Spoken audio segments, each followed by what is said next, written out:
Ejercitados en un arte de pensar puramente verbal, los sofistas fueron los primeros que se atarearon en reflexionar sobre las palabras, sobre su valor y su propiedad, sobre la función que les correspondía en la dirección del razonamiento. El paso capital hacia el descubrimiento del estilo, concebido como fin en sí mismo, como fin intrínseco, estaba dado. Solo quedaba ya trasponer esta búsqueda verbal, darle por objeto la armonía de la frase, sustituir el juego de la abstracción por el juego de la expresión. El artista que reflexiona sobre sus medios es pues, deudor del sofista, le está orgánicamente emparentado. Uno y otro persiguen, en direcciones diferentes, un mismo tipo de actividad. Habiendo dejado de ser naturaleza, viven en función de la palabra. No hay nada de original en ellos, ninguna atadura que los sujete a las fuentes de la experiencia, ninguna ingenuidad, ningún sentimiento. Si el sofista piensa, domina de tal modo su pensamiento que hace con él lo que quiere, como no se ve arrastrado por él, le dirige siguiendo sus caprichos o sus cálculos, respecto a su propio espíritu, se comporta como un estratega, no medita, concibe, según un plan tan abstracto como artificial, operaciones intelectuales, abre brechas en los conceptos muy orgulloso de relevar su fragilidad o de concederle arbitrariamente una solidez y un sentido. De la realidad, no se preocupa para nada, sabe que depende de los signos que la expresan y de los que importa ser dueño. El artista va también de la palabra a lo vivido, la expresión constituye la única experiencia original de la que es capaz. La simetría, la disposición, la perfección de las operaciones formales representa su medio natural, allí reside y allí respira. Y como pretende agotar la capacidad de las palabras, tiende, más que a la expresión, a la expresividad. En el universo cerrado en que vive solo escapa a la esterilidad mediante ese renovamiento continuo que supone un juego donde el matiz adquiere dimensiones de ídolo y la química verbal logra dosificaciones inconcebibles para el arte ingenuo. Una actividad tan deliberada, si bien se sitúa en las antípodas de la experiencia, se aproxima, por contrapartida, a los extremos del intelecto. Hace del artista que se entrega a ella un sofista de la literatura. En la vida del espíritu llega un momento en el que la escritura, erigiéndose en principio autónomo, se convierte en destino. Entonces es cuando el verbo, tanto en las especulaciones filosóficas como en las producciones literarias, revela su vigor y su nada. La manera de hacer de un escritor está condicionada fisiológicamente, posee un ritmo propio, constrictivo e irreductible. No se concibe a un San Simón cambiando, por efecto de una metamorfosis querida, la estructura de sus frases, ni tampoco refrenándose y practicando el laconismo. Todo en él exigía que se prodigase en frases enmarañadas, frondosas, móviles. Los imperativos de la sintaxis debían perseguirle como un sufrimiento 230 cioran el estilo como aventura 231 y una obsesión. Su aliento, la cadencia de su respiración, su jadeo, le imponían ese movimiento fluido y amplio que fuerza la solidez y la barrera de las palabras. Había en él un aspecto de órgano muy diferente a esos acentos de flauta que caracterizan al francés. De ahí provienen esos periodos que, por temor del punto, brotan unos de otros, multiplican los mindros, repugnándoles acabar. Muy por el contrario, pensad en la Bruyère, en su forma de cortar la frase, de restringirla y detenerla, siempre atento a delimitar sus fronteras, el punto y coma es su obsesión, tiene la puntuación en el fondo del alma. Sus opiniones, incluso sus sentimientos, son salmos. Teme azuzarlos, irritarlos o exasperarlos. Como es corto el aliento, los trazos de su pensamiento son claros, preferiría quedarse corto a ir más allá de su naturaleza. De este modo adopta el genio de una lengua especializada en los suspiros del intelecto, para lo cual lo que no es cerebral es sospechoso o nulo. Condenada a la sequedad por su perfección misma, impropia para asimilar y traducir la Ilíada y la Biblia, Shakespeare y Don Quijote, vacía de toda carga afectiva y algo así como exenta de su origen, está cerrada a lo primordial y a lo cósmico, a todo lo que precede o supera al hombre. Pero la Ilíada, la Biblia, Shakespeare y Don Quijote participan de una especie de omnisciencia ingenua que se sitúa a la vez por debajo y por encima del fenómeno humano. Lo sublime, lo horrible, la blasfemia o el grito, el francés solo los aborda para desnaturalizarlos por medio de la retórica. No está mejor adaptado para el delirio ni para el humor en estado puro. Aquiles y Príamo, David, Liro, Don Quijote se ahogan bajo los rigores de una lengua que les hace parecer simplones, lamentables o monstruosos. Por diferentes que sean unos de otros, viven todavía, este es su rasgo común, al ras del alma, la cual, para expresarse, exige una lengua fiel a los reflejos, unida al instinto, no desencarnada.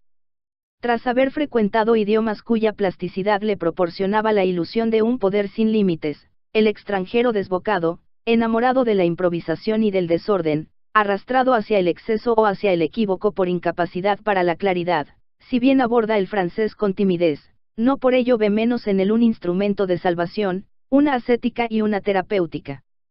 Al practicarlo, se cura de su pasado, aprende a sacrificar todo un fondo de oscuridad al que estaba apegado, se simplifica, se convierte en otro, desiste de sus extravagancias, se sobrepone a sus antiguas turbaciones, se acomoda más y más al sentido común y a la razón. Por lo demás, ¿acaso puede perderse la razón y servirse de un útil que exige su ejercicio, incluso su abuso? ¿Cómo ser loco, o poeta, en tal lengua? Todas sus palabras aparecen en el hecho de la significación, el estilo como Aventura 231 que traducen, son palabras lúcidas. Servirse de ellas con fines poéticos equivale a una aventura o un martirio. Tan hermoso como si fuera prosa. Donaire francés si los hay. El universo reducido a las articulaciones de la frase, la prosa como única realidad, el vocablo retirado en sí mismo, emancipado del objeto y del mundo, sonoridad en sí misma, cortada del exterior, trágica ipseidad de una lengua acorralada en su propio acabamiento. Cuando se considera el estilo de nuestro tiempo no puede uno dejar de interrogarse sobre las razones de su corrupción. El artista moderno es un solitario que escribe para sí mismo o para un público sobre el que no tiene ninguna idea precisa. Ligado a una época, se esfuerza por expresar sus rasgos, pero esta época, forzosamente, carece de rostro. Ignora a quién se dirige, no representa a su lector. En el siglo XVII y en el siguiente el escritor tenía ante su vista un círculo restringido del que conocía las exigencias, el grado de sutileza y de acuidad. Limitado en sus posibilidades, no podía apartarse de las reglas, reales pero no formuladas del gusto. La censura de los salones, más severa que la de los críticos de hoy, permite la eclosión de genios perfectos y menores, contrañidos a la elegancia, a la miniatura y a lo acabado. El gusto se forma merced a la presión que los ociosos ejercen sobre las letras, se forma sobre todo en las épocas en que la sociedad está lo bastante refinada como para marcar el tono a la literatura. Cuando se piensa que otrora una metáfora claudicante desacreditaba a un escritor, que tal académico perdió su facha por una impropiedad, o que un rasgo de ingenio pronunciado ante una cortesana podía procurar una situación, por ejemplo, una abadía, tal fue el caso de Talleyrand. Se mide la distancia que se ha recorrido desde entonces. El terror del gusto ha cesado y, con él, la superstición del estilo. Quejarse sería tan ridículo como ineficaz. Tenemos tras de nosotros una tradición de vulgaridad bastante sólida, el arte debe acomodarse a ella, resignarse o aislarse en la expresión absolutamente subjetiva. Escribir para todo el mundo o para nadie, es cosa que debe decidir cada uno, según su naturaleza. Sea cual sea el partido que tomemos, estamos seguros de no encontrar en nuestro camino ese espantajo que constituía antaño el mal gusto. El virus de la prosa es desarticulado y arruinado por el estilo poético. Una prosa poética es una prosa enferma. Además, pasa de moda enseguida, las metáforas que gustan a una generación, parecen ridículas a la siguiente. Si leemos a un Saint-Evremond, un Montesquieu, un Voltaire, o a un Stendhal, como si fuesen nuestros contemporáneos, es porque no pecaron ni por lirismo ni por exceso de imágenes. Como la prosa tiene algo de sumario judicial, el prosista debe vencer sus primeros movimientos, defenderse contra la tentación 232 y oran el estilo como Aventura 233 de la sinceridad. Todas las muestras de mal gusto provienen del corazón. Es el pueblo quien soporta en nosotros la responsabilidad de nuestros desbordamientos, de nuestros excesos, que hay de más plebeyo que un sentimiento. Conjunto de coercions imperceptibles, sentido de la dosificación y de la proporción, vigilancia ejercida sobre nuestras facultades, discreción, pudor respecto a las palabras. El gusto es lo propio de autores que, nada afectados por la manía de ser profundos, sacrifican una parte de su fuerza en provecho de una cierta anemia. No se podría, ni que decir tiene, encontrarlo en nuestra época. Ha pasado para siempre la época en que se podía ser maravillosamente superficial. La decadencia de lo exquisito debía arrastrar la del estilo, el cual, pintoresco, complejo, se rompe bajo el peso de su propia riqueza. ¿De quién es la culpa, si es que hay alguna culpa? Quizá hubiera que imputársela al romanticismo, pero este mismo no fue más que una consecuencia de un rebajamiento general, un esfuerzo de liberación a expensas de lo exquisito. A decir verdad, el refinamiento del siglo XIII no hubiera podido perpetuarse sin caer en lo tópico, lo relamido o la esclerosis. Una nación que empieza a descender se disminuye en todos los planos. Toda degradación individual o nacional, observa Joseph de Maistre, se anuncia de inmediato por una degradación rigurosamente proporcional en el lenguaje. Nuestras deficiencias destiñen sobre nuestra escritura, en lo que respecta a una nación, su instinto, cada vez menos seguro, le arrastra a una incertidumbre equivalente en todos los dominios. Francia, desde hace más de un siglo, abandona su antiguo ideal de perfección. Lo mismo ocurrió con Roma, el eclipse de su poder fue contemporáneo de una degradación del latín que, dócil al servicio de doctrinas o quimeras opuestas a su genio, se convirtió en una herramienta de la que se apoderaron los concilios. La lengua de Tácito, deformada, trivializada, obligada a sufrir divagaciones sobre la eternidad. Las palabras tienen el mismo destino que los imperios.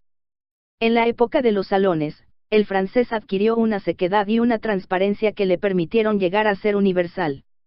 Cuando comenzó a complicarse, a tomarse libertades, su solidez se resintió. Se libera, finalmente, en detrimento de su universalidad y, como Francia, evoluciona hacia las antípodas de su pasado, de su genio. Doble degradación inevitable. En tiempos de Voltaire, cada uno intentaba escribir como todo el mundo, pero todo el mundo escribía perfectamente. Hoy, el escritor quiere tener su estilo propio, individualizarse por medio de la expresión. Solo el estilo como Aventura 233 logra a base de deshacer la lengua, violentar las reglas, sapando su estructura, su magnífica monotonía. Sería inútil querer sustraerse a este proceso, se colabora en él pese a uno mismo, y así debe ser, so pena de muerte literaria. Desde el punto en que el francés declina, declarémonos solidarios de su destino, aprovechemos las profundidades que exhibe, así como su encarnizamiento en vencer el pudor de sus límites. Nada más vano que recriminar su bello otoño, sus últimos rayos. Intentamos de alegrarnos, más bien, de vivir en una época en que las palabras, empleadas en cualquier sentido, se emancipan de toda coerción y en la que la significación no constituye ya una exigencia ni una obsesión. No hay duda, asistimos a la espléndida descomposición de una lengua. Su futuro. Quizá conocerá algunos sobresaltos de delicadeza o, lo que es más probable, acabará sirviendo para concilios modernos, peores que los de la antigüedad. Quizá su suerte sea una agonía rápida. Se encamine o no hacia el estado de vestigio, sigue siendo cierto que vemos a más de uno de sus vocablos perder lo que le restaba de vitalidad. Va a huir el genio de la prosa a otros idiomas. País de palabras, Francia se ha afirmado por los escrúpulos que ha concebido respecto de ellas. Quedan huellas de estos escrúpulos. Una revista, haciendo en 1950 el balance de este medio siglo, citaba el suceso más importante de cada año, final del asunto Dreyfus, visita del Kaiser a Tánger, etc. En 1911, anota simplemente, Faguet admite el malgré que, asterisco. Se ha concedido en alguna otra parte semejante solicitud al verbo, a su vida cotidiana, a los detalles de su existencia. Francia le ha amado hasta el vicio y a expensas de las cosas. Escéptica sobre nuestras posibilidades de conocer, no lo es sobre las posibilidades de formular nuestras dudas, de suerte que asimila nuestras verdades al modo de traducir nuestra desconfianza respecto a ellas. En toda civilización delicada se opera una disyunción radical entre la realidad y el verbo. Hablar de decadencia en términos absolutos, no significa nada, referida a una literatura y una lengua, no concierne más que a quien se siente ligado a una y a otra. Que el francés se deteriora. Solo se alarma de esto quien ve en él un instrumento único e irreemplazable. Tanto se le da que en el futuro se encuentre otro más manejable, menos exigente. Cuando se ama una lengua, es un deshonor sobreviviría. Asterisco, psa, fórmula incorrecta para los juristas, aunque de uso habitual. Faguet era un crítico de la época, N del T. 234 cioran el estilo como aventura 235 desde hace 2 siglos, toda originalidad se ha manifestado por oposición al clasicismo.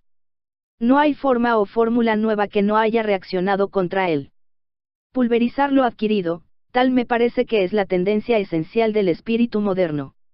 En cualquier sector de arte, todo estilo se afirma contra el estilo. Solo minando la idea de razón, de orden, de armonía, tomamos conciencia de nosotros mismos. El romanticismo, para volver de nuevo sobre él, no fue más que un impulso hacia una disolución de las más fecundas. No siendo ya viable el universo clásico, nos es preciso sacudirle e introducir una sugerencia de inacabamiento. La perfección ya no nos preocupa, el ritmo de nuestra vida nos hace insensibles a ella. Para producir una obra perfecta, hay que saber esperar, vivir en el interior de esta obra hasta que ésta llegue a suplantar al universo. Lejos de ser el producto de una tensión, es el fruto de la pasividad, el resultado de energías acumuladas durante largo tiempo. Pero nos derrochamos, somos hombres sin reservas, y, por eso, incapaces de ser estériles, insertos en el automatismo de la creación, maduros para cualquier obra vulgar, para todos los éxitos a medias. La razón no solo se muere en filosofía, sino también en el arte. Demasiado perfectos, los personajes de Racine nos parecen pertenecientes a un mundo apenas concebible. Hasta Fedra parece insinuar: contemplad mis hermosos sufrimientos. Os desafío a experimentar otros semejantes. Ya no sufrimos así, como nuestra lógica ha cambiado de rostro, hemos aprendido a privarnos de las evidencias. De aquí proviene nuestra pasión por lo vago, lo impreciso de nuestros aires y de nuestro escepticismo. Nuestras dudas no se definen ya por referencia a nuestras certezas, sino por referencia a otras dudas más consistentes, que se trata de volver un poco más flexibles, un poco más frágiles, tal como si nuestro propósito, despreocupado del establecimiento de una verdad, fuese crear una jerarquía de ficciones, una escala de errores. Odiamos los límites de la verdad, y de todo lo que representa de freno a nuestros caprichos o a nuestra búsqueda de novedades. Ahora bien, el clásico, que seguía su trabajo de profundización en una sola dirección, desconfiaba de lo nuevo, de la originalidad por sí misma. Queremos espacio a todo precio, aunque el espíritu debiese sacrificar sus leyes, sus viejas exigencias. En las pocas evidencias que debemos, pese a todo, poseer, no creemos realmente, son simples puntos de referencia. Es nuestro sarcasmo lo que da vida a nuestras teorías, tal como a nuestras actitudes.